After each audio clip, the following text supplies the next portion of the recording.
what happens when you combine Darth Vader from Star Wars, of course, the Mountain from Game of Thrones, and Clint Eastwood.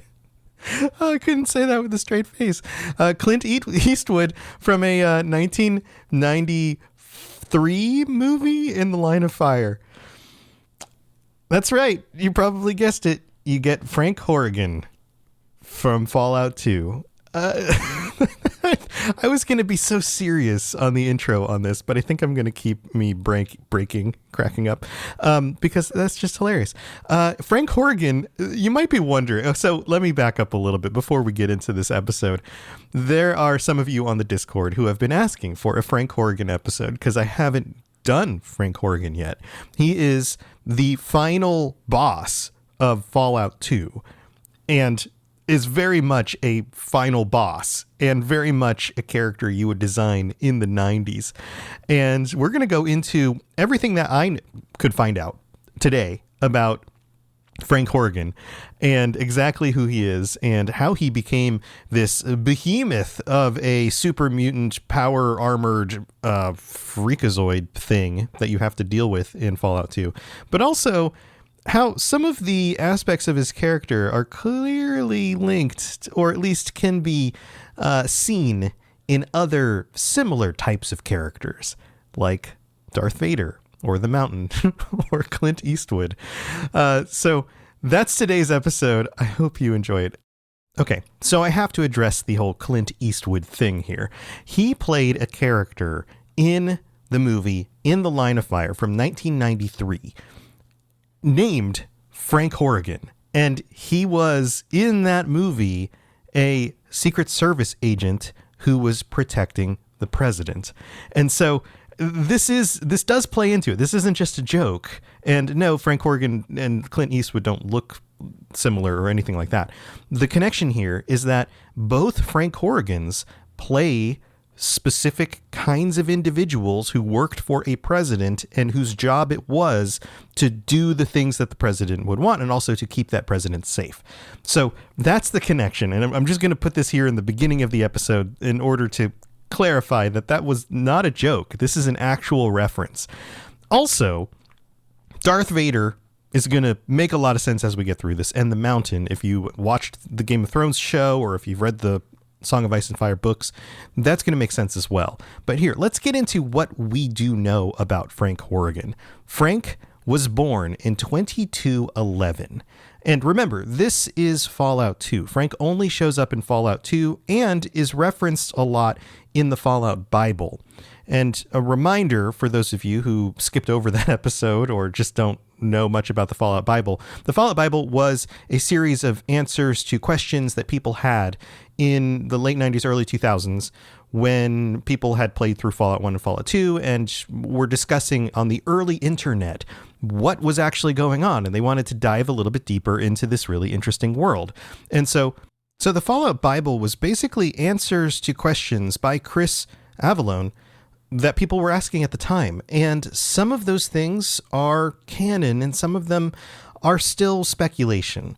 So we have to treat anything that is answered with a Fallout Bible answer as a potential answer. And that might actually be the way things are, or at least that was the way things were 20 some years ago when the developers were working on those first two Fallout games. Now, whether those things are canonized or not later on, that's another debate. And honestly, I'm a little tired personally of the whole everybody focusing so much on what is canon and what isn't. Ultimately, it really doesn't matter that much. It really comes down to these are the things that we know. These are the things that were in the minds of the developers. And that's interesting enough on its own. I think that's good. So here, let's dig into Frank Horrigan, born 2211, and from the beginning was described in Fallout 2 as a huge brick of a man. He was a brick house.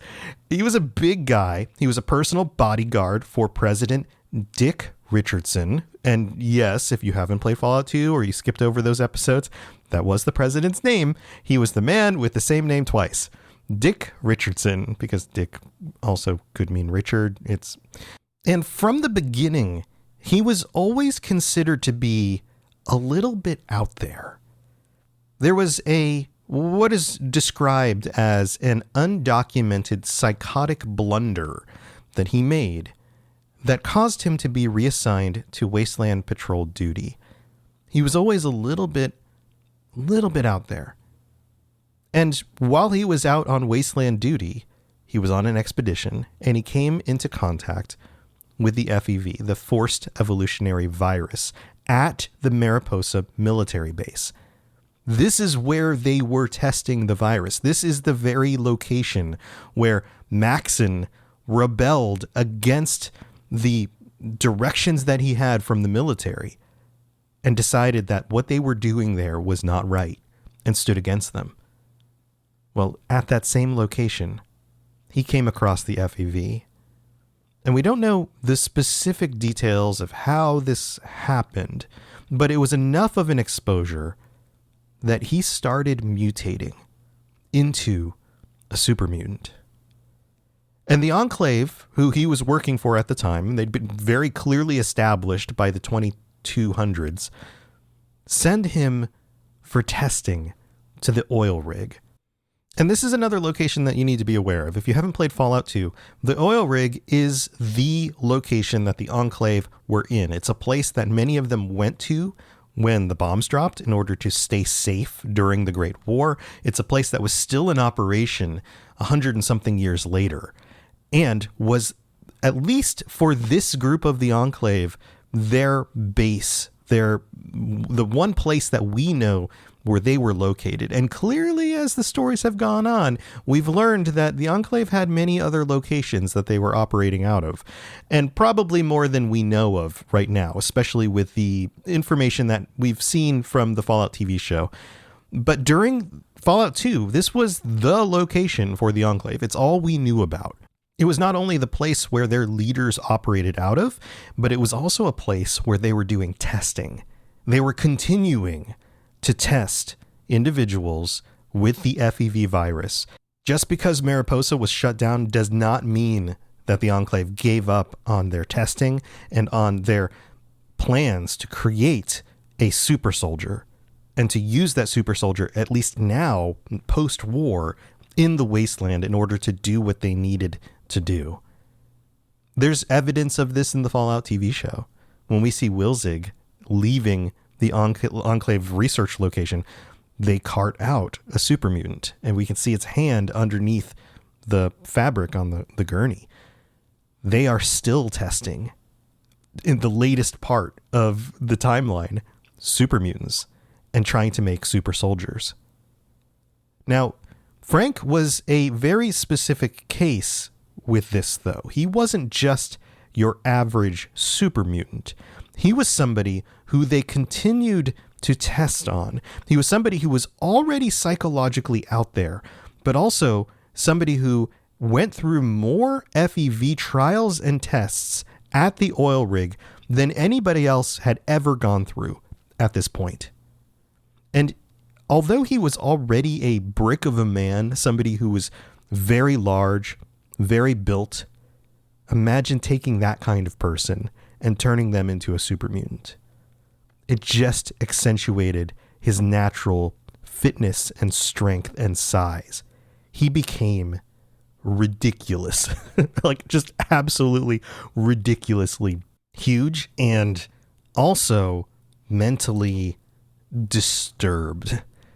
And you know, I should have included Atom Smasher from Cyberpunk in this list of villains that, or at least characters that he is very similar to, because not only did he become gigantic and a large super mutant, but he also was augmented with technology. The character Granite in Fallout 2 describes him like this: he's some genetically engineered freak is what he is. Used to be the president's bodyguard, Secret Service agent Frank Horrigan. Now he's more than half machine.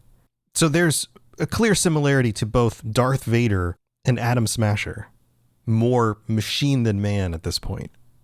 So by 2239, and we don't have the exact date that he started turning into a super mutant, but we know that he was about 28 years old at this point.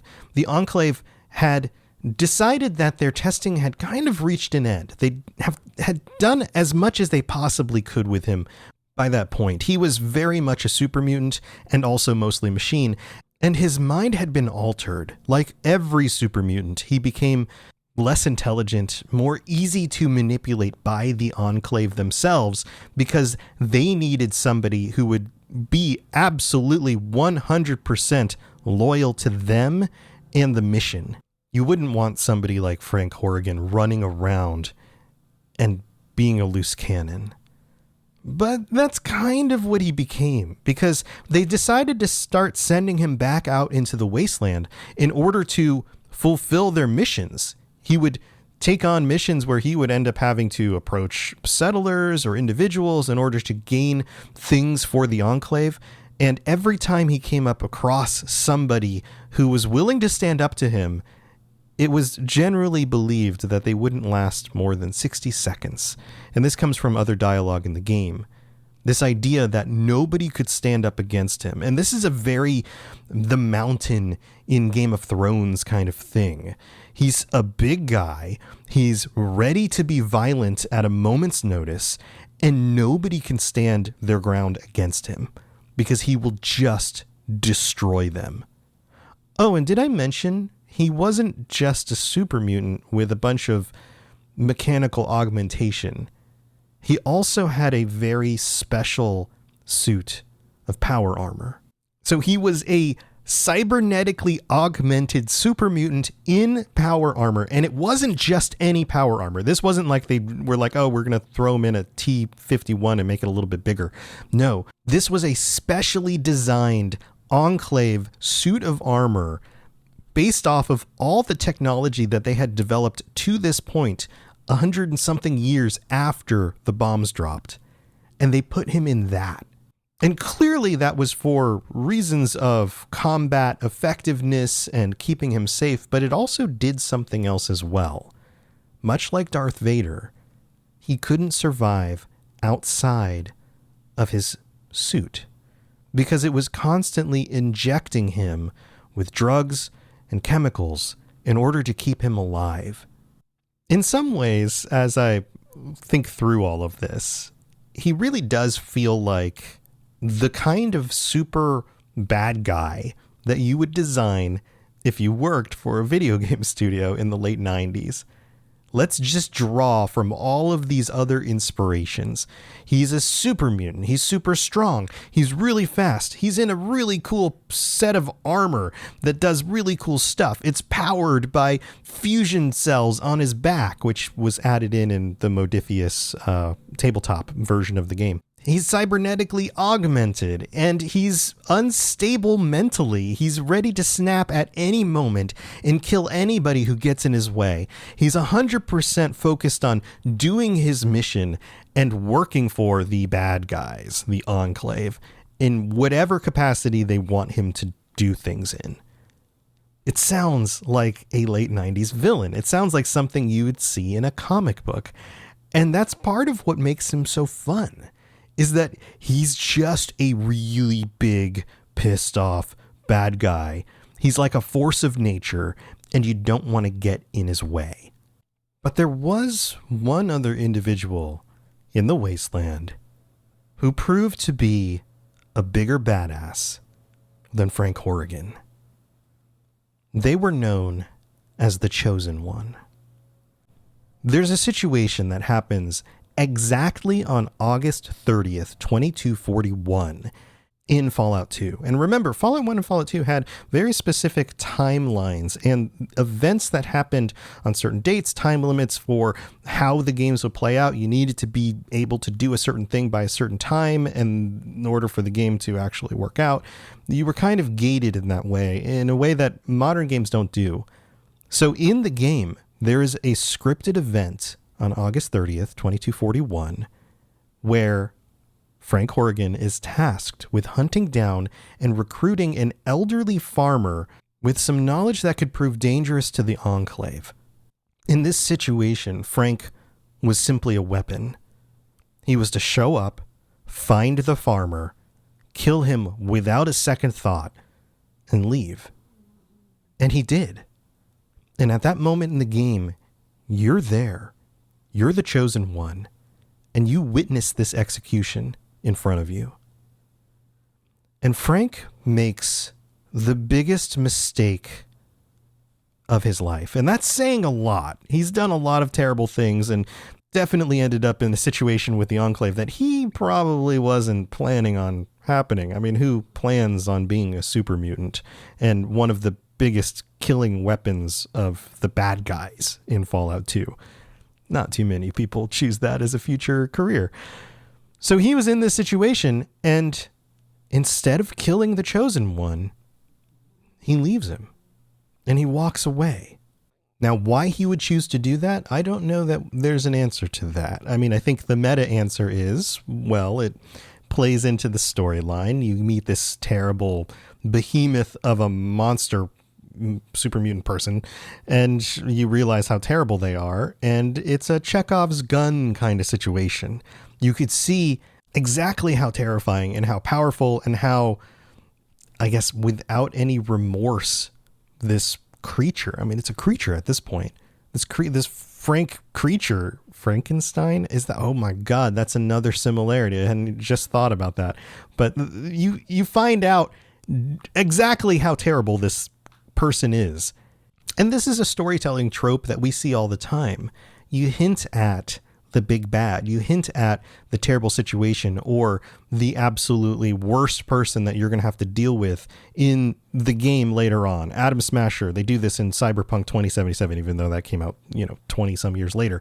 They do this in movies all the time, where you are proven time and time again throughout the story as the climax gets closer and closer, how dangerous and terrible the bad guys actually are. And then you have to confront them directly. It's a wonderful storytelling trope because it tells you what the odds are. It tells you that this thing or this person that you're going to have to deal with is difficult. This is not going to be easy. And in many of these situations, and this happens again in video games, in movies, in comic books, oftentimes the bad guy, the Thanos of the story, is so much more powerful than any of the heroes. The heroes have to do something different in order to deal with them. They have to outsmart them. They have to come across some super weapon. They have to do something because there's no chance in the early moment of the story that the hero would be able to defeat that villain. They're just too powerful. And that's exactly what happens at the end of Fallout 2. Spoilers, by the way. You as the chosen one, invade the control station Enclave. You go to the oil rig. You trigger a meltdown. And guess who's there to protect the oil rig? Frank Horrigan. And Frank personally secures the exit to prevent you from leaving. You are cornered. You have to go through Frank in order to make it out. And so you fight him. And depending on how you build your character in the game and what weapons you have and all of that, you find a way to do enough damage in order to take him out. And the sequence is pretty cool. He's bisected at the waist. You chop him in half. He's mortally wounded. But he doesn't instantly die. Remember, he's hopped up on all sorts of crazy drugs and he's half machine anyway. And he gets up on his hands and he taunts you one more time and lets you know that he activated the self-destruct program. You may have accomplished the impossible. You may have taken down the Enclave's base and beat the biggest badass in the wasteland in a fight one-on-one. But he's not going to let you get out alive. He says that you would die in a big old mushroom cloud send-off. And then after that, and you can see this in the animations in the game, he crawls, his top half of his torso crawls forward a few more steps, and then his head blows off, presumably from the internal pressure building in his suit and the malfunctioning that's going on inside his own body. So after this moment, you have now killed the president, Dick Richardson. It's such a funny name to me. Frank Horrigan, you've saved other people, the captured Vault 13 dwellers, and you make it off the oil rig before everything explodes. But what I wish we knew more about is who Frank really was. We don't get much of his backstory. We don't know why, from the beginning, he was so adamant in focusing on protecting the president and believing the Enclave. We don't have a backstory for that. And it's unfortunate because, yeah, he's kind of a comic booky villain. And the end of the game plays out like a 1990s action movie, which is fun. There's nothing wrong with that. It's a little bit of a trope at this point, but it's still fun. But who was he deep down originally? Where did he really come from? We don't really know. We do know a little bit more about his video game stats. For example, he has 999 HP. This is seemingly the highest number that the game goes up to because it doesn't go up to 1,000. This is pretty similar to like in the Final Fantasy games where you max out your character level or fight against a big enemy and they're at like 99999 health or whatever. It's kind of like that. He also has a unique set of power armor, which has been modeled in other locations. There's a skin version in Fallout 76 that you can get if you want. He also has 2 weapons that you cannot get anywhere else in the game. He has a very specific plasma gun called the End Boss Plasma Gun. And yeah, that's the name. It's called End Boss Plasma Gun. It's a very specifically designed weapon for him by the Enclave. And also a knife, which is called the End Boss Knife. This is real. This is what they really are called. And typically he will try to shoot you until he runs out of ammo, and then he'll try to use the knife. And remember, in Fallout 2, everything was still kind of turn-based, so he would have a large amount of AP, and so he was able to move around quickly and take on multiple actions at a time. And in Fallout 2, way back in Fallout 2, you could disable somebody's arms or legs or whatever with enough damage. So if you were able to somehow disable his use of using those weapons, he would still fight you physically. And that would come from, multiple shots to the head. So his vision was bad, so he couldn't shoot anymore. Or you would disable the arm with the knife, and so he would punch you instead. Typical Fallout stuff. He would still do that. And his power armor was a little bit better than the advanced power armor that the regular Enclave soldiers would use, and was mostly resistant, like very highly resistant to small arms fire, lasers, plasma, explosions. The one thing that it is slightly more vulnerable to is electricity. And even critical hits were not an effective way of bypassing these resistances. He was very much designed to be a very difficult endgame boss in the style of 1990s games, where you have to 100% make sure that you are leveled up well enough, that you are equipped, and that you understand the game's mechanics in order to take on an enemy like this. Because if you aren't, you hit a hard wall. That was how difficult these games were back then. So it's no wonder that Frank Horrigan holds a special place in Fallout fans' hearts, especially those players who played through Fallout 1 or Fallout 2 way back when they first came out. Because he was a character that was not easy to forget. He was absolutely imposing.